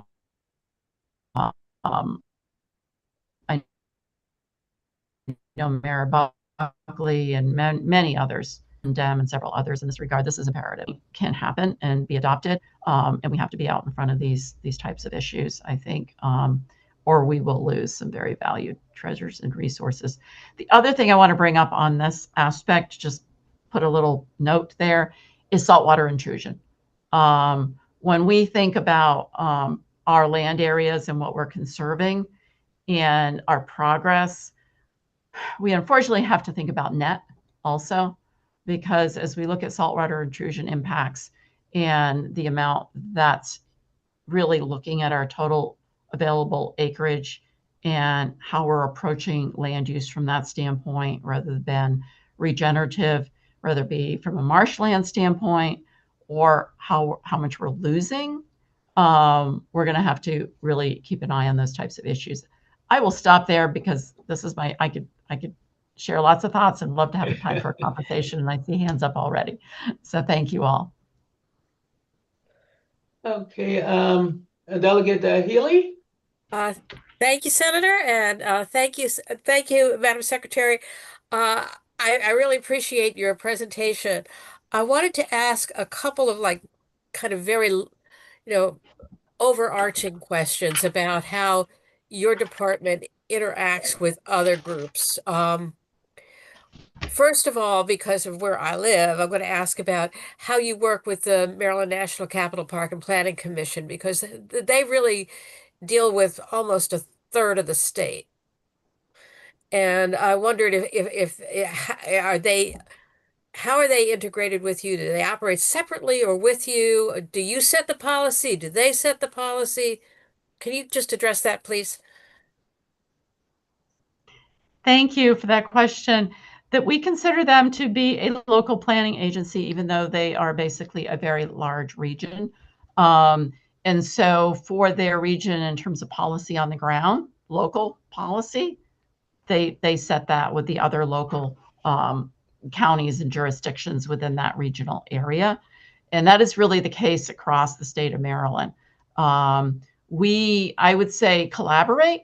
It is not our job to set the local plans or policy. It is our job to provide best practices, guidance, models, ways to help enhance local planning, but really leave it for local officials and jurisdictions to determine what Okay, that so that leads me to my next looks question, like in their I'm sorry. area.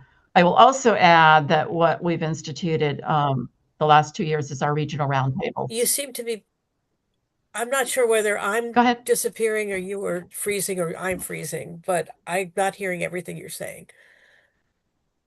Okay. Go ahead. I think you had a follow-up question. I had a follow-up question, which is about the governor's housing initiative, because I mean we don't have enough housing in the state for all the people who live here who need housing, and I know that's a big part of, and there's a little rub back and forth between the locals and state policymakers about how we get from here to there and how we get uh, another 100,000 housing units in a short order.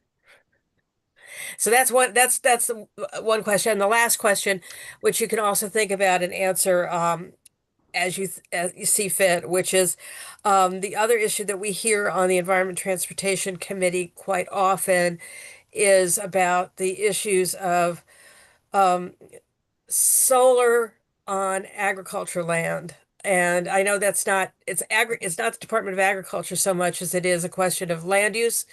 And there are different counties have different ideas and different organizations, different farmers. So we're hearing a lot from a lot of different quarters on that. And I wondered if the Department of Planning has any hand in that or not. Thank you. Okay.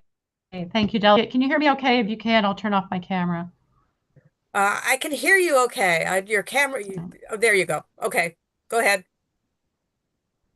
No, I I'm can't hear going to you at turn all. off the camera. I apologize. Just so you can't hear me? I hear you now. Can you hear me now? Yes. Okay. I thought that might help. Sorry that I can't be on camera. Let me answer the first question, housing. Let's make sure we realize the problem from the standpoint of the shortage. The shortage is because there was a stop in building several years ago. At this point in time, the materials costs, the labor costs, and the level of housing that we can often build is essentially creating barriers. There are ways to address materials in terms of and labor as we think about actually manufactured housing is one of the newer, I think, ways to approach bringing down some of those costs. The other way to bring it down is we have to address zoning. And I'm not going to tell how local officials should be doing that, but when a developer looks at a site, the number of units they can get on a site to help spread the cost of doing business on that site matters.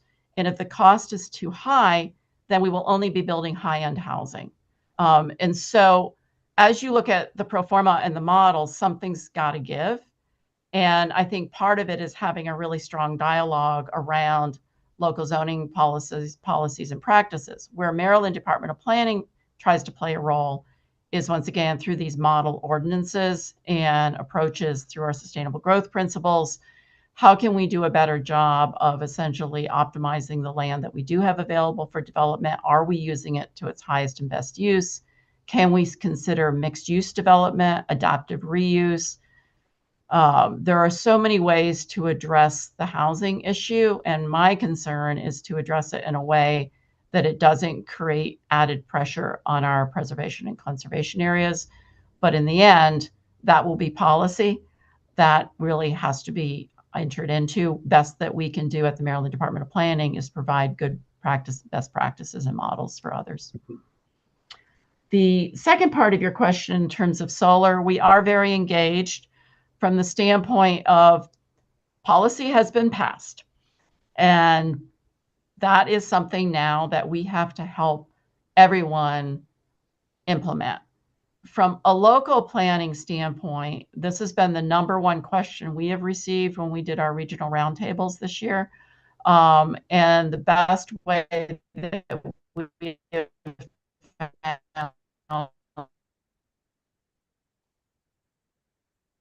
I've lost your sound. Is it me or is it to you? assist Yeah. with that Madam is to once Secretary, again your interpret that is audio. vague in some areas, and also by providing. Is the audio going out again? I'm so sorry. Yes, hear me now? ma'am, it was going out for a bit, but keep going, please. Yes, I mean, I think once again, that's through giving guidance and model guidance to locals. And we do have a solar webpage that we work in hand with Maryland Department of Agriculture, MEA, and others to ensure that there's the best guidance possible to implement the policy that has been passed. Got it. Thank you so very much. I really appreciate it.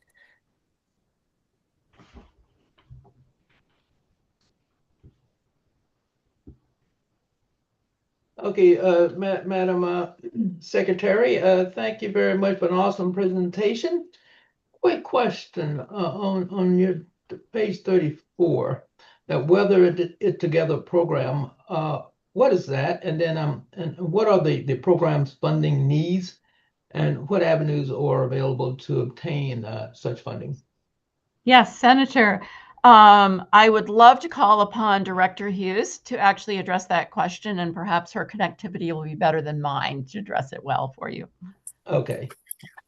Sure, happy to do so. So good afternoon. My name is Elizabeth Hughes. I'm the director of the Maryland Historical Trust.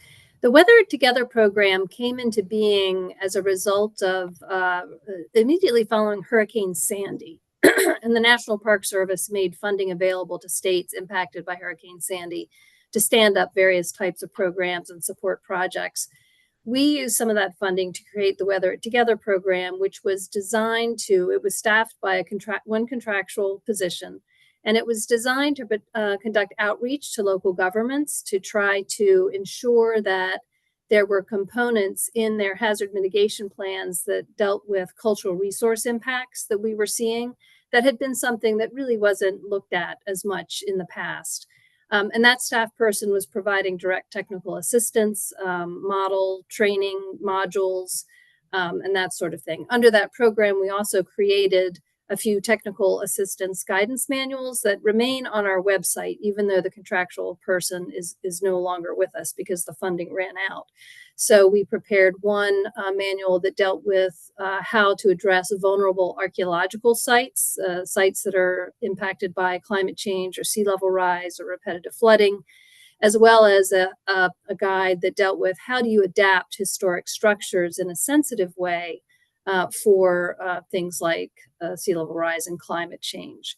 So we still have those sort of technical assistance documents, materials, and links on our website. We don't have a body to really be that sort of ombudsman on issues related to climate resilience and cultural resources. But as the secretary mentioned, there is a resiliency position now at the Department of Planning that staff at the Maryland Historical Trust are working collaboratively with to bring some of that information back and incorporate it into the work that he's doing and outreach to local governments. Okay, thank you. And one quick other question. So in Annapolis, what kind of impact is it having there? Well, a lot, as you've probably observed. I live in Annapolis, and there's Right. sometimes I just don't go downtown, right, because of the Right. flooding. So the Maryland Historical Trust has certainly been involved with FEMA in the role that we play when it comes to state and federal agencies undertaking projects using state or federal funds, permits, or licenses. And so we've been consulting with FEMA and working with the city and other interested parties on what are the impacts of those resiliency strategies that are being put into place, that are physically being put in place into the downtown Annapolis city dock area, so that there is some consideration on the historic sort of cultural landscape. But at the same time, we recognize we have to prepare and we have to make physical changes to accommodate the sort of the rising seas that we're seeing in downtown Annapolis. But I think another example might be through some of our grant programs. I don't know who might be familiar with the Annapolis Maritime Museum in Eastport, but that's an example of a project that was funded with the Maryland Heritage Areas grant. That building used to be McNasby's Oyster House. It had experienced flooding during Hurricane Sandy, and so when they subsequently put in a new permanent exhibit, they designed the exhibit in such a way that it would be at a height above what the anticipated flood levels could be, and that the some of the installations were removable more easily, so they could prepare if there were going to be other, hurricane or severe storm events. So that was an example of using some capital funding that we have through the Heritage Areas program to help prepare heritage tourism destinations for these sorts of climate impacts. Okay. All right, thank you. And now my co-chair. So you got your Mr. hand Chair. up. Thank you, Mr. Chair. Thank you, Secretary Flora, for your presentation. Thank you, Director Hughes. And thanks for all that the Department of Planning does on a shoestring, honestly. And I appreciate your attention to opportunities for innovation in an environment of some reduced resources, and it just means a lot, and that we keep going with a vision towards making the most of all that we have. One of the questions that occurs to me, Secretary Flora, you and I have talked about this before, and you mentioned it again just now. You said that the department aims to focus on its mandates, but that we should reconsider the mandates we've imposed on the Department of Planning. And so and you also referred to the need to focus on investments that offer multiple benefits, adaptive reuse, maybe even generating revenue to help run programs. I wonder, in the aftermath of passing the bill that updated the Department of Planning's, vision, the sustainability principles, are we on our way to aligning the department's mandates better with the department's capacities? And are we going to get closer to making those investments that basically pay for themselves and that generate, a multiplier effect of value? Thank you, Delegate. Can you hear me okay? Yep, we can hear you. Thank you. Okay, I turned the camera back off.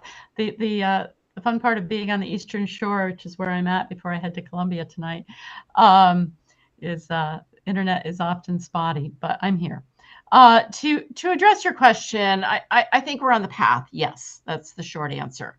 Part of the objective as it relates to the code around comprehensive planning and land use planning is to simplify and to be more nimble.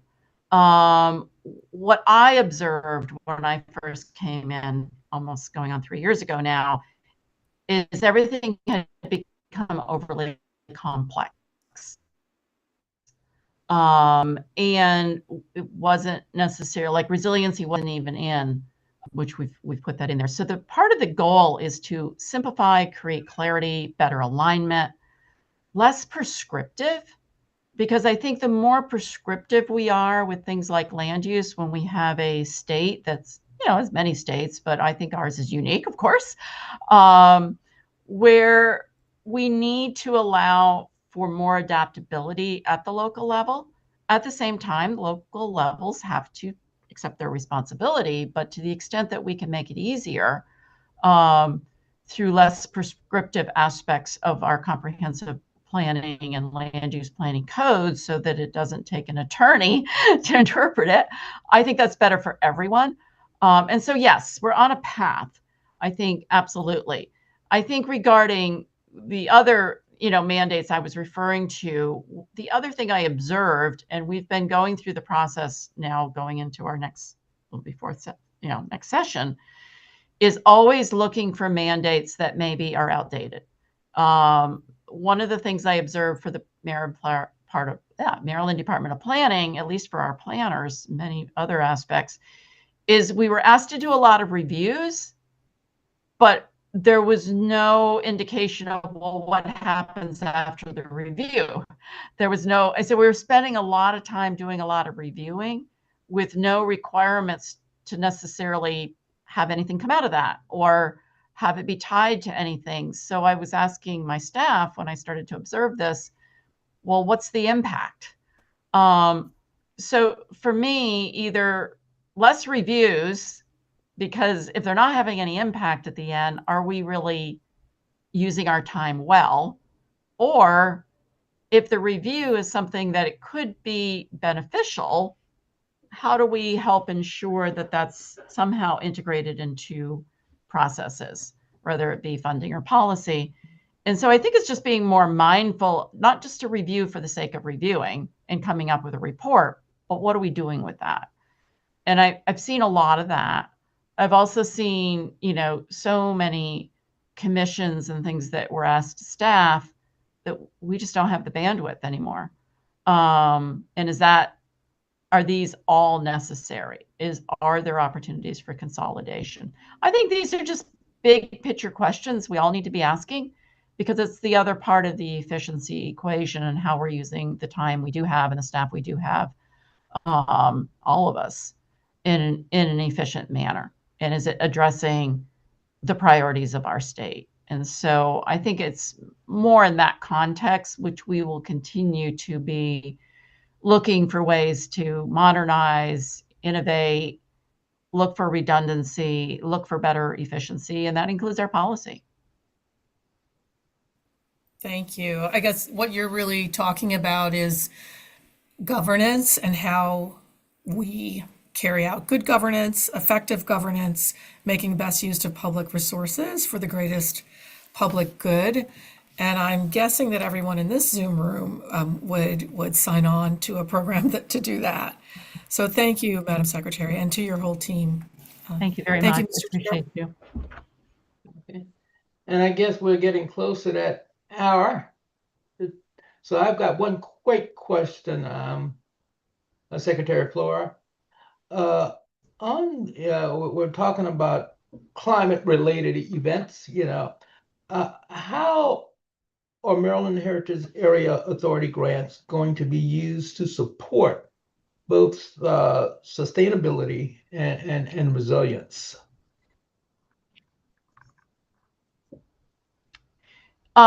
Yes, and I'm going to actually turn over to Director Hughes again on that, because I see my connectivity is still a little weak, and I know that she would have a great answer on that. So I will turn to her to answer. Thank you. Sure. Thank you. So, I think funding heritage tourism destinations like the Annapolis Maritime Museum example that I gave to assist with resiliency of their permanent exhibit or so forth.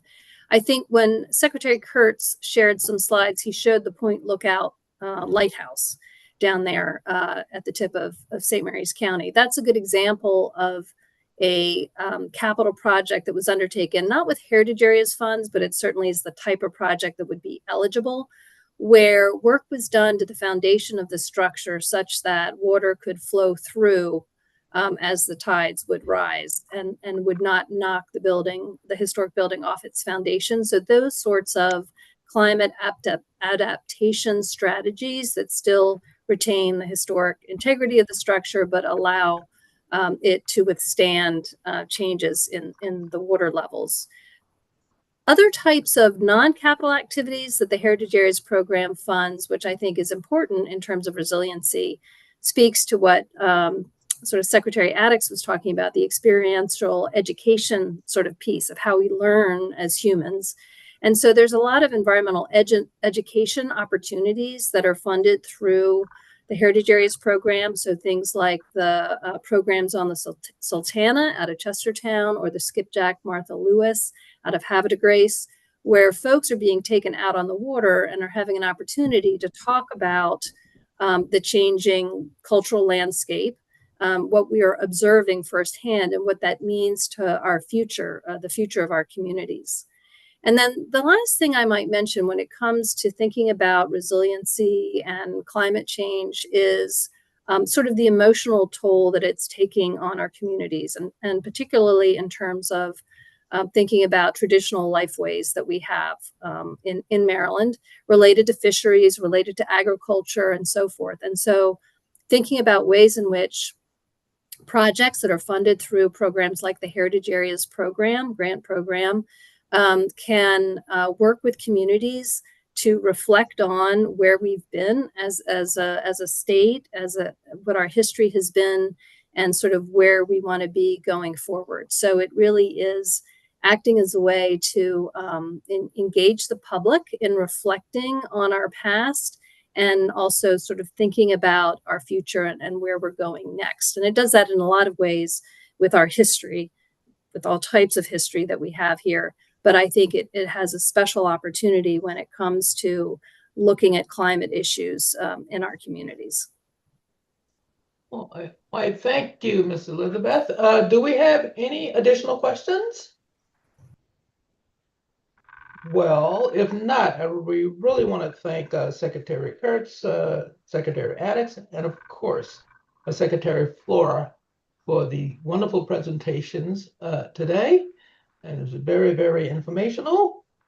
And I'll get a few words from my co-chair, Delegate Lewis. And then Thank after that, you. yeah, we can close that out.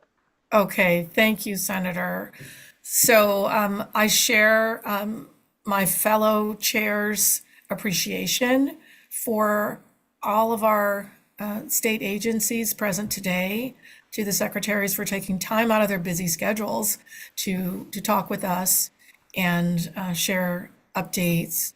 I also think it's worth saying one more time how much we appreciate the work that you do, Secretary Kurtz, Secretary Addix, and Secretary Flora, and all your teams, in an environment where we're facing a little scarcity, a little uncertainty, and yet you remain steadfastly committed to delivering for the people of Maryland and faithfully translating, policy into practice to the best of your ability and resources. It means a lot. It's encouraging. It reminds our people here in Maryland that we're doing the best we can to serve them well. With that, if I may, Mr. Chair?